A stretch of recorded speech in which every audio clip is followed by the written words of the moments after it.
अगर किसी बंदे को खुदा ना करे इमिग्रेशन ऑफ मलेशिया पकड़ लेती है तो उसका प्रोसेस क्या है, क्या उसके साथ करते हैं, उसका ट्रायल पीरियड किस तरह होता है, उसकी सज़ा किस तरह होती है, उसको फिर डिपोर्ट किस तरह किया जाता है, मैं आपको प्रोसेस बताता हूँ। सबसे पहले जब वो पकड़ते हैं फिर सबसे पहले उसमें यही वो मेक श्योर करते हैं कि ये बंदा आया किस तरह था मलेशिया के अंदर। अगर तो वो आया था थाईलैंड के रास्ते या किसी इस तरह के रास्ते विदाउट एंट्री, यानी कि कोई चेक पॉइंट से नहीं आया, कोई एयरपोर्ट से नहीं आया, विदाउट एंट्री आया है, तो ये बंदा उन कैदियों में शामिल नहीं होगा कि जिनको उन्होंने डिपोर्ट बाद में कर देना है ब्लैक लिस्ट करके। इसकी अलहदा सज़ा है। और जो बंदा किसी भी एयरपोर्ट से आया है, किसी भी एयरपोर्ट से मिसाल या किसी चेक पॉइंट से आया और आके विजिट पे आया था, इनलीगल हो गया या फिर वो उसका परमिट नहीं है, परमिट कैंसिल हो गया था, कंपनी की तरफ से कैंसिल हो गया था, इस तरह की कुछ भी चीज़ है, उन बंदों का जो है वो ट्रायल अलहदा होता है। अब मैं बताता हूँ कि ये जो बंदा इनलीगल पकड़ा गया है, अब इसका ट्रायल किस तरह होता है। इसमें ये होता है कि सबसे पहले वो ये इन्वेस्टिगेशन करते हैं कि ये बंदा, ये तो मेक श्योर कर देते हैं कि ये बंदा साला किरजा था। साला किरजा कहते हैं, साला कहते हैं गलत, किरजा कहते हैं काम को, यहाँ पे मलेशियन लैंग्वेज में इसको कहते हैं। ये बंदा साला किरजा था, मेक श्योर हो गया, इसका एक चार्ज लिख देते हैं। ये 1963 और 1959 दोनों एक्ट के तहत इसको ऐड करते हैं। ये फॉरेनर एक्ट है जो कि मलेशिया का लॉ है, इसके तहत इस बंदे को ऐड कर देते हैं। इसके ऊपर चार्ज लगता है 2 करोड़ का, सजा मिलती है। ये बाद में लगाए रहेंगे, ये पहले लिख लेते हैं, ये चार्ज हो गया, ये भी जज देगा सजा। अब ये चार्ज लगता है कि ये बंदे ने ये एक जुर्म किया, नेक्स्ट जुर्म ये है कि ये बंदा एक इनलीगल रहा है, इसके लिए लिख दिया जाता है, इसकी भी जज देगा सजा कितनी देनी है। और उसके बाद इस बंदे ने अगर ओवरस्टे हो गया तो इस बंदे का जो फाइन है वो कितना होगा, वो भी जज देगा सजा, वो भी लिख दिया जाता है कि ये ओवरस्टे भी है, ये इस तरह के मामला, ये सारा कुछ लिख दिया जाता है। जो बंदे इनलीगल हैं, जो बंदों के डॉक्यूमेंट्स नहीं है, सबसे पहले मेक श्योर करना चाहिए कि उनके पास पासपोर्ट होना चाहिए, और पासपोर्ट होना चाहिए। और दूसरी बात ये है कि उनके पास किसी मर्चेंट कार्ड के अंदर पैसे होने चाहिए फ़्लाइट के, या उनके पास कैश पैसे होने चाहिए फ़्लाइट के, या किसी उनके अपने बैंक अकाउंट में पैसे होने चाहिए फ़्लाइट के, ताकि अगर उनकी सज़ा कंप्लीट होती है तो वो अपनी टिकट ख़रीद के तो जा सकें। वरना ऐसा है कि कई कई लोग ऐसे हैं कि सालों से पड़े हुए हैं, ना उनके घर वालों से रब्ता हो सकता है, क्योंकि वो रब्ता तो करवाते नहीं है। ऐसा नहीं करवाएंगे इमिग्रेशन वाले कि आपकी सजा पूरी होगी आप अपने घर वाले से कहेंगे टिकट करवा ले, ऐसा कोई चक्कर नहीं होता, वो घर से भी कॉन्टैक्ट नहीं कर पाते। तो इस तरह के लोग बड़ी बड़ी देर से वहां पे बैठे रहते हैं, पड़े रहते हैं जेलों में। अब यहाँ से लेके जाएंगे और उन्होंने एक और इन्वेस्टिगेशन करनी है कि ये कोई बंदा जासूस तो नहीं था, कोई इस तरह की कोई तहरीबकारी में शामिल तो नहीं था। ये क्लियर हो जाता है, नॉर्मली फॉरेनर इस तरह के काम नहीं करते। तो ये क्लियर हो गया, इसके बाद ये जज के आगे पेश होगा। जज उनको बताएगा जी आपने ये गलती की है, ये गलती की है, ये गलती की है, आपको मानना पड़ेगा हाँ मैंने गलती की है। ये नंबर 1 साला गिर रहा था, ओवरस्टे हो गया, इनलीगल रहा हूँ, इनलीगल काम कर रहा था, ये सारी चीज़ें। ये कंप्लीट हो गया, जज सजा देगा। और जज ये कहेगा कि ये जो ओवर से हुए हो, इनली कर रहे हो, इसका फाइन अदा करोगे कि यहाँ आप सजा लोगे।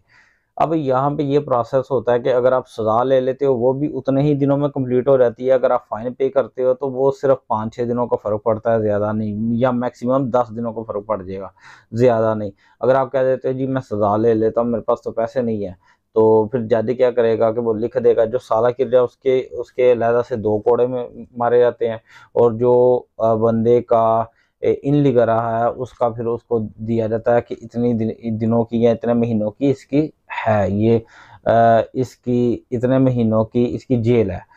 तब वहाँ पे उसको रखते हैं। वो जेल इनकी बड़ी ही गंदी किस्म की है, अल्लाह पाक सबको महफूज रखे। उसमें ये है कि बहुत सारे लोग हैं उनको बड़ी बड़ी गंदी बीमारियां हैं, और मतलब कि HIV वगैरह भी सुनने में आता है, और सारे एक ही जगह पे रहते हैं और बड़ी बुली करते हैं, बड़ा बदतमीजी करते हैं वहाँ पे लोगों फॉरेनर के साथ कि तुम हमारे कंट्री में ये करते रहे हो, वो करते रहे हो, यहाँ पे तुम बड़े मस्कीन और मासूम बने हुए हो।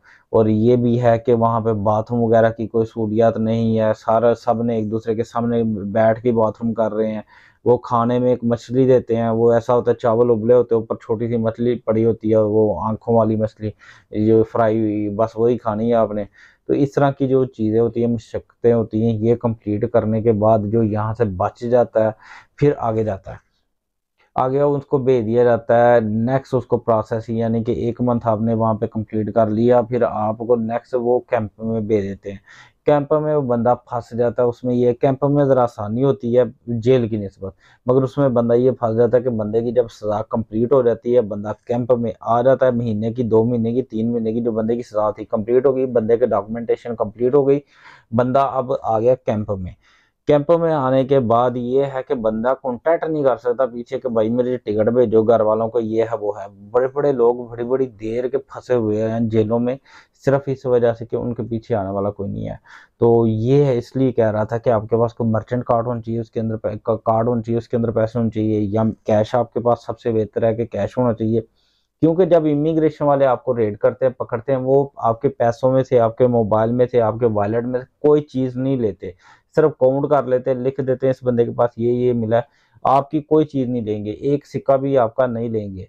यानी कि कोई रिश्वत नहीं, या कोई आपका जिसे कहते हैं हेरा फेरी नहीं करेंगे आपकी चीज़ों में से। तो अगर आपके पास कैश होगा टिकट कराने का, तो वो आप इस्तेमाल करके जो अपनी टिकट करवा सकते हो वापस अपने कंट्री जाने के लिए। तो बाद में इस तरह होता है कि किसी तरह ये भी कनेक्शन हो जाता है कि आपकी एम्बेसी का किसी तरीके आपसे कनेक्शन हो जाता है, वो भी इस सूरत में कि आपका एम्बेसडर वहाँ पे आता है, या एम्बेसडर के को एम्बेसी के कुछ लोग आते हैं, को विजिट करते हैं, उनसे को कांटेक्ट हो जाता है, तो आप उनको अपना बायोडाटा देते हो और उनसे थोड़ी हेल्प मांगते हो। वो उन पर डिपेंड करता है और उस वक्त सिचुएशन पे डिपेंड करता है कि ऐसा हो सकता है कि नहीं। और ये भी चीज़ होती है, क्योंकि ये भी एक नॉर्मल सी चीज़ है, जब आप पकड़े जाओगे आपके एम्बेसी का बंदा भी वहाँ पे आएगा और ये इस चीज़ को आपसे मनवाएगा कि आपने ये क्यों गलत किया है। तो ऐसे आप इनलीगल नहीं ठहराने चाहिए, क्योंकि ये अपने अपने कंट्रीज़ की बेइज्जती भी होती है, इसमें बेइज्जती भी होती है।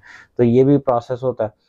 अब जिन लोगों के पास टिकट वगैरह के पैसे होते हैं, वो अपनी टिकट करवा लेते हैं, या किसी की किसी तरीके कनेक्शन हो जाता है टिकट का, तो फिर वो टिकट का कनेक्शन अगर उसके घर वाले कर देते हैं किसी तरीके, किसी के कोई एजेंट आता है वहाँ पे किसी का, या किसी का मिलने वाला आता है, तो वो आप कहते हो यार मेरे घर बात करवा दो, या किसी तरीके आपका घर से भी कनेक्शन हो गया, आपको आपकी टिकट मिल गई, आपका एम्बेसी का बंदा जाएगा, जाके आपकी टिकट आपको देगा, आपका कनेक्शन हो जाएगा फिर। क्योंकि वो आपके जो घर वाले हैं वो एम्बेसी से रब्ता करेंगे, आपकी एम्बेसी जाके, और आपके आपके साथ कनेक्शन करके आपको टिकट वगैरह मिल जाएगी। अब ये है कि जो अब आपको निकालेंगे मलेशिया से, वो ब्लैक लिस्ट कर देते हैं। इसमें 2 तरह की स्टैंपें लगती हैं। नंबर 1 है 5 साल के लिए ब्लैक लिस्ट करते हैं, उसमें ये 5 साल कंप्लीट होने के बाद आप मलेशिया आ सकते हो, कोई इशू नहीं है।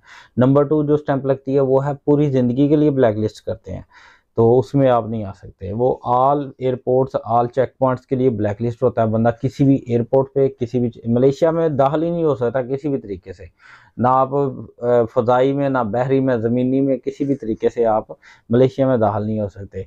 तो ये 2 तरह की स्टैंप होती है। आपके फिंगर लिए जाते हैं, फेस का डाटा और आंखों का डाटा वगैरह लिया जाता है, और आप को ब्लैकलिस्ट कर दिया जाता है। कई एजेंट कहते हैं कि ये कर लो, वो कर लो, वो कर लो, इन चक्करों में नहीं पड़ना। आप अपना पासपोर्ट भी चेंज कर लोगे, अपना नाम भी चेंज कर लोगे, फिर भी आपके फिंगर्स का रिकॉर्ड और आपकी आंखों का रिकॉर्ड उनके पास मौजूद है, वो तो उन्होंने डिलीट हो नहीं सकता।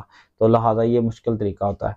तो ये है, अपना ख्याल रखिएगा, अल्लाह पाक आपको महफूज रखे इन मामला से बचाए सारे के, कि ये इमिग्रेशन इस तरह करती है, इस तरह ट्रेड करती है। तो लिहाजा अपना ख्याल रखें बहुत ज़्यादा, और जो लीगल नहीं है तो वो, अगर आप विज़िट पे आए हो तो विज़िट कंप्लीट करके वापस जाओ, और अगर आप विज़िट पे यहाँ पे काम करना चाहते हो तो अपने आप को जल्द से जल्द लीगल करवा लो, रीहायरिंग में हिस्सा लेके।